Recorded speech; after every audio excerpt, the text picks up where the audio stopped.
তো নমস্কার বন্ধুরা, সবাই কেমন আছেন? তো আশা করি ভালো আছেন। তো আমার আজকের রেসিপি তালের বড়া। তো তার জন্য দেখুন প্রথমে আমি এখানে তালটিকে আঁশ ছাড়িয়ে নিয়ে এটাকে আমি রস করে নিয়েছি। তারপর দেখুন বন্ধুরা আমি একে একে এখানে সুজি অ্যাড করছি। এরপর আমার মিষ্টি অনুযায়ী আমি চিনি অ্যাড করব। তো অনেকেই আছেন মিষ্টি কম খান, তারা অবশ্যই কম অ্যাড করবেন। তো তারপর দেখুন আমি এখানে 1 বাটি মতো ময়দা অ্যাড করে নিচ্ছি। তো ময়দার পরিমাপটা আমি এখানে বলতে পারবো না বন্ধুরা, কেননা এটা যদি মাখতে আমার পাতলা মনে হয় তো আমি এখানে আরও একটু অবশ্যই অ্যাড করব। আপনাদের যদি মনে হয় যে না এটার ঘনত্ব ঠিক আছে তাহলে আপনারা অ্যাড করবেন না। তো আমার আরেকটু প্রয়োজন ছিল, তো আমি আরেকটু অ্যাড করে মেখে নিয়েছি।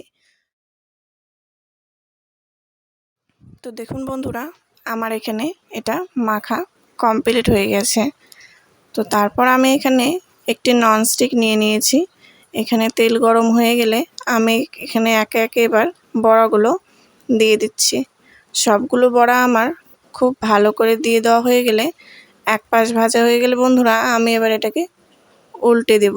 তারপর দেখুন আমি এটাকে আরও ভালো করে এপাশ ওপাশ যেগুলো লাল হয়নি অবশ্যই আর একটু সময় হাতে নিয়ে ভেজে নেব। তারপর দেখুন আমি ছান্টাটার সাহায্যে তেলগুলো অবশ্যই ভালো করে ছেঁকে ছেঁকে নিয়ে একটি পাত্রে নিয়ে নেব। তারপর দেখুন আবারও আমি কিছু বড়া ভেজে আপনাদেরকে দেখিয়ে দিচ্ছি। তো আপনাদের কার কার ভালো লাগে তালের বড়া আমাকে কমেন্টে জানাতে পারেন।